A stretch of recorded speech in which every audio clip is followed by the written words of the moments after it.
Boris 4, quasi 20 anni fa avete fatto saltare gli schemi del cinema italiano, letteralmente. Oggi fate saltare addirittura gli algoritmi, che è una missione impossibile. Come ci siete riusciti? Innanzitutto speriamo di esserci riusciti perché... Vediamo, vediamo. Mancano 6 puntate, vediamo se ce esatto, l'abbiamo quindi, fatta perché sì. è un osso duro. No, è una domanda in realtà che forse è da porre più ai veri autori per capire cosa hanno... Forse direttamente all'algoritmo. Forse direttamente all'algoritmo, Noi però... delle domande le chiediamo a un algoritmo. Sì, esatto. Diciamo che abbiamo provato a fare quello che ci è stato chiesto al meglio, ecco, fondamentalmente. Siamo dei dipendenti dei due autori, quindi.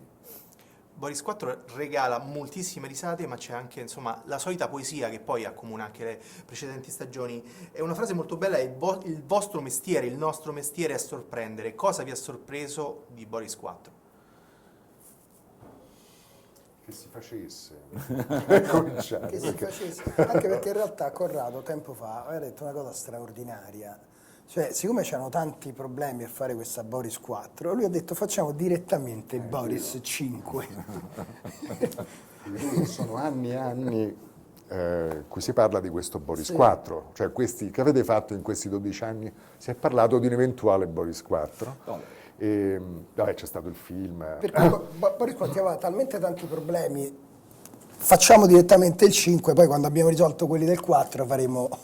Tanto io non ho creduto, perché come al lupo, quando poi mi hanno detto che si fa veramente Sì. Boris, non ci ho creduto finché non sono arrivate le sceneggiature, insomma. Ah, pensavo il bonifico. Eh? Pensavo il bonifico. No, il bonifico deve ancora arrivare. No, la sfida per rispondere alla domanda in realtà è quella appunto di riuscire a trovare nuovi argomenti che probabilmente negli anni immediatamente successivi al film si erano un po' giustamente anche inariditi, insomma era rischioso, ecco. Oggi a distanza di anni probabilmente c'è la possibilità di raccontare un nuovo mondo e questi personaggi in questo nuovo mondo.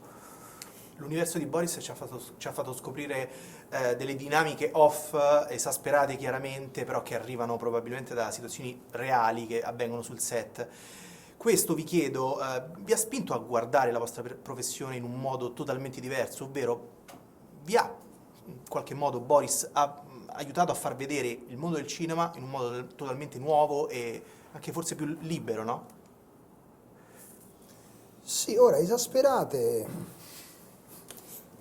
non lo so, nel senso, anzi, forse sono La mia edulcorate. esperienza lo trovo abbastanza realistico, Sì. sia a volte un po' tenero, anzi, ecco, rispetto a edulcorare, quello che ti capita realmente ci siamo, sul su set. alcune cose Insomma, ci siamo andati piano.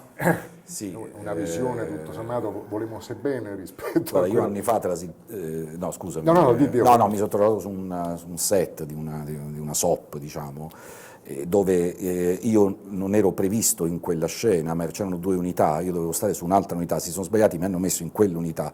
In quella scena sono andato, ma tu non ci sei qui, vabbè, mettete seduto lì e ti riprendiamo che sei lì al bar, e dopo 2 ore sono venuti a dirmi no, ma lui non doveva stare in questa unità, doveva stare sull'altra. Però ormai avevano girato delle scene lì mie che non dovevo esserci e comunque le hanno montate. È una situazione dove è oltre Boris questa, e come queste veramente ne capitano continuamente, ma fa parte sia del fatto che può succedere perché è un lavoro stressante, eccetera, sia del fatto che a volte si lavora a cazzo di cane. C'è un bellissimo omaggio a Mattia Torre su di voi, Valerio Aprea appunto in qualche modo lo va idealmente a rappresentare. Come è nato e se insomma con gli autori avete scritto un pochino insieme questa situazione? No, ma è nato da un'idea di Lorenzo Mieli, l'ha detto pure Giacomo in conferenza stampa prima, che è l'idea che io ritengo straordinaria, per la quale tutti si sono detti, beh, già solo partire con questo assunto di base, ci sono le premesse per fare Boris 4, è stato detto a più riprese questo, e io lo condivido, credo che non so quante volte sia stata fatta una cosa così, ma nel mondo, cioè nel mondo delle serie o di un film, che uno stesso autore del prodotto poi finisce rappresentato nel prodotto stesso in questa maniera qua. Quindi sono d'accordo che già da solo valeva la pena. Grazie Grazie mille, a te. grazie. Grazie.